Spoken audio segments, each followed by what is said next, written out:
Semiconductor. लेकिन जब हम इम्प्योर की बात करते हैं या एक्सट्रिंसिक सेमीकंडक्टर की बात करते हैं तो उसमें दो तरह की चीज़ें हैं, एक एन टाइप है और एक पी टाइप है। एन टाइप के केस में हम जो डोनर इम्प्योरिटीज़ ऐड करते हैं वो फिफ्थ ग्रुप से आती होती है, और जब फिफ्थ ग्रुप को ऐड किया जाए तो उसका बैंड स्ट्रक्चर और इस सेमीकंडक्टर का बैंड स्ट्रक्चर क्योंकि मुख्तलिफ है, तो यहाँ उस डोनर एटम का कंडक्शन बैंड लाई करता है, जबकि यहाँ पे इसका जो एक्सेप्टर है या सॉरी जो इम्प्योरिटी है या सेमीकंडक्टर है उसका कंडक्शन बैंड लाई करता है। अब आप अगर टेम्परेचर थोड़ा सा भी इसको इंक्रीज करवाते हैं तो सिनेरियो ये बनता है यहाँ से इलेक्ट्रॉन इधर मूव कर जाता है। इस केस में जो डोनर एटम है जिसका ये वाला बैंड स्ट्रक्चर था, इसका इलेक्ट्रॉन कंप्लीटली यहाँ से ऊपर चला गया है। किसी किस्म का यहाँ वैलेंस बैंड में, सेमीकंडक्टर के वैलेंस बैंड में होल जनरेट नहीं हुआ। होल अगर जनरेट हुआ भी है तो वो डोनर एटम के केस में जनरेट हुआ है, जिसका इस सेमीकंडक्टर के साथ सिर्फ इतना लेना देना था कि एक इलेक्ट्रॉन को एक्साइट करवा के कंडक्शन में लेके आया गया है। सो ये जो डोनर एटम है ये कम्प्लीटली आयोनाइज हो जाएगा, जबकि जो आपका सेमीकंडक्टर है उस केस में कंडक्शन इलेक्ट्रॉन्स आपके पास अवेलेबल हो जाएंगे। अब यहाँ से जितने नंबर ऑफ इलेक्ट्रॉन इधर आते हैं उतने ज़्यादा कंसंट्रेशन ऑफ इलेक्ट्रॉन यहाँ कंडक्शन बैंड में बनती है। दैट इज़ वाई इस नंबर ऑफ इलेक्ट्रॉन जो कि कंडक्शन बैंड में है उनको एन डी से इंडिकेट किया गया है। डी से मुराद ये डोनर एटम है। डोनर एटम से जितने नंबर ऑफ इलेक्ट्रॉन यहाँ आए थे उस उतनी ही कंसंट्रेशन इस कंडक्शन बैंड की है। दैट इज वाई कि N D is either your conduction concentration या फिर यहाँ डोनर एटम से जितने नंबर ऑफ इलेक्ट्रॉन एक्साइट होकर यहाँ पे आए थे वो है। और इसी तरह जो आपके पास पी टाइप बनेगा, पी टाइप के केस में अब क्योंकि हम थर्ड पीरियोडिक टेबल का एलिमेंट यहाँ लेके आते हैं और उसका बैंड स्ट्रक्चर मुख्तलिफ है as compare to our semiconductor, जो कि यहाँ मौजूद उस एक्सेप्टर के कोई बैंड स्ट्रक्चर है। यूँ देख लें कि either this band is the valence band of your acceptor और वट एवर कंडक्शन भी हो तो उससे भी कोई फ़र्क नहीं पड़ने वाला, क्योंकि वो तो एक्सेप्टर का है, हमें सेमीकंडक्टर के साथ लेना देना है। अब इस केस में ये होगा कि अगर आप टेम्परेचर इंक्रीज करते हैं स्लाइड से टेम्परेचर के साथ, बिल्कुल स्मॉल से टेम्परेचर के साथ भी इलेक्ट्रॉन की एक्साइटेशन यहाँ से यहाँ पे चले जाएगी। अब ये वाला जो इलेक्ट्रॉन है ये कम्प्लीटली उस एक्सेप्टर का हो गया, अब ये वापस नहीं आ सकता यहाँ से। अगर आएगा तो जाहिर है वो फिर इमिशन ऑफ फोटॉन्स के थ्रू आएगा, मगर हम यही कहते हैं कि ओके ये इलेक्ट्रॉन वापस नहीं आएगा। एक दफ़ा इसको मिल गया तो ये नवाज शरीफ है जिसने इधर पैसे ले लिए और फिर वापस नहीं। सॉरी पॉलिटिक्स, अगर किसी को मेरे से इख्तलाफ है तो जस्ट इग्नोर दैट। बहरहाल इसके पास इलेक्ट्रॉन आ गया। तो यहाँ बैक जो प्रोडक्शन है वो अगर देखी जाए तो इलेक्ट्रॉन होल्स की है। जितने नंबर ऑफ इलेक्ट्रॉन एक्साइट होकर यहाँ जा रहे हैं उतने ही होल्स क्रिएट हो रहे हैं। सो यहाँ नंबर ऑफ होल्स या फिर number of electron in acceptor atom is given by N A. N is the number of electron जो यहाँ से यहाँ पे एक्साइट होके आ रहे थे। यूजुअली जो इम्प्योरिटी को ऐड किया जाता है वो ऑलमोस्ट 10⁻6 टू 10⁻10 के अराउंड ऐड की जाती है। सो नेक्स्ट हम देखते हैं कि हम एक्चुअली में हमारा कंसर्न तो कंसंट्रेशन के साथ था। यहाँ हमें कंसंट्रेशन सिर्फ इतना बता रही है कि अगर इलेक्ट्रॉन इस केस में एक्साइट करवाए जाएं तो एक एन डी के नाम की चीज़ है जो कंडक्शन बैंड में मौजूद इलेक्ट्रॉन को इंडिकेट करती है, और यहाँ एक चीज़ मौजूद है एक्सेप्टर के नाम से जो यहाँ से एक्साइट होने वाले इलेक्ट्रॉन को या पीछे रहने वाले होल के बराबर है उसको इंडिकेट करती है।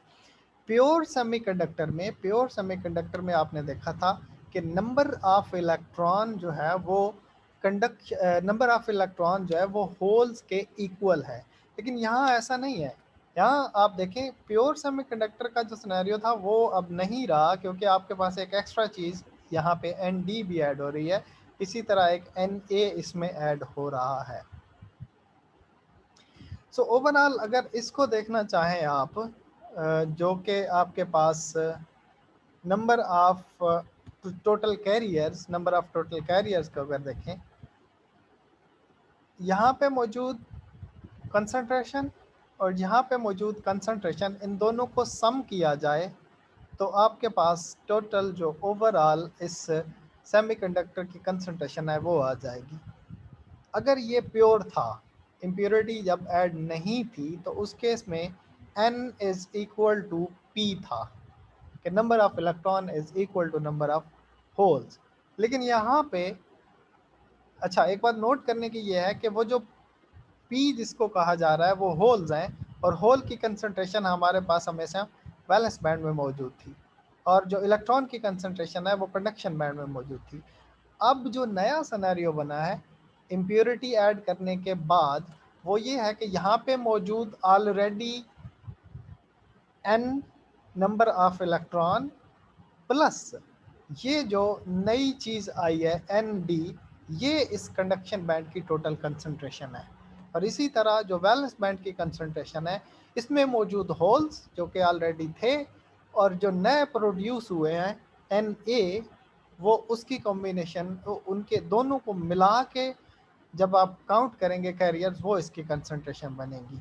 सो इसको अगर देखा जाए ओवरऑल इस होल सिनेरियो, इसको और इसको मिला के देखा जाए, तो यहाँ पे मौजूद इक्वेशन, ये वाली इक्वेशन नंबर 6 जहाँ लिखा हुआ है इससे नीचे, ये P plus ND is equal to your sorry not this equation number 6, यहाँ पे P plus ND is equal to N plus Na, number of electrons plus number of acceptor electrons is equal to number of holes plus number of this ND, and number of donor concentration, या electron donor के case में जो आपके पास excite होके आए थे वो वाले। सो ये एक इक्वेशन है जो बैलेंस शो कर रही है कि अगर ओवरऑल सिनेरियो को देखें तो हमारे पास वो कुछ इस तरह की कंसंट्रेशन बता रहा है। और हमें पता है कि NP, ये N और N को अगर N और P को मल्टीप्लाई किया जाता था तो ये Ni² बन रहा था। ये जो पहले ही हम यहाँ आए थे, जैसा कि ये है आपके पास NiPi is equal to Ni²। यहाँ पे जो कंसंट्रेशन है, ऑलमोस्ट ये कंसंट्रेशन कोई ज़्यादा चेंज नहीं हो रही होती।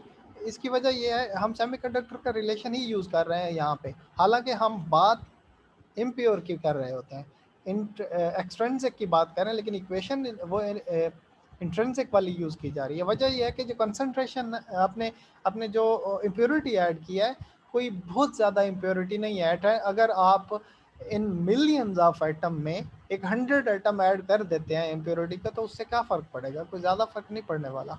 और इसी तरह अगर 1000 भी ऐड कर दिया जाता है 1 ट्रिलियन एटम्स में सेमीकंडक्टर में, तो वो कोई ज़्यादा इफेक्ट नहीं करने वाली। दैट इज़ वाई हम इसको NPP is equal to Ni² लिख रहे हैं, या फिर N into multiplied by P is equal to Ni²। ये N नंबर ऑफ इलेक्ट्रॉन, ये होल्स। अब इसमें से या तो N की वैल्यू निकाल लें जो कि इक्वल होगी N is equal to Ni² by P, या फिर P की वैल्यू निकाल लें P is equal to Ni² by N। और इन वैल्यूज़ को, इक्वेशन 7 को और इक्वेशन 8 को अलग अलग एक दफ़ा ये 7 इक्वेशन इसमें प्लग करिए, एक दफ़ा अलग से ये इसमें प्लग करिए, और फिर देखिए कि कंसंट्रेशन जो है वो इलेक्ट्रॉन की कैसे आती है और प्रोटॉन की कंसंट्रेशन या होल्स की कंसंट्रेशन कैसे आती है। फर्स्ट हम इस इक्वेशन को प्लग करते हैं कि N is equal to Ni² by P। ये N की वैल्यू इस इक्वेशन 6 में यहाँ पे आ जाएगी, जो कि बन जाएगा P plus ND is equal to Ni² by P plus Na। P दोनों तरफ मल्टीप्लाई हो तो ये P² plus ND into P plus Ni² plus Na into P। इन इसको और इसको आप एक तरफ इकट्ठा करिए, इसको इधर लेके आए तो ये नेगेटिव हो जाएगा।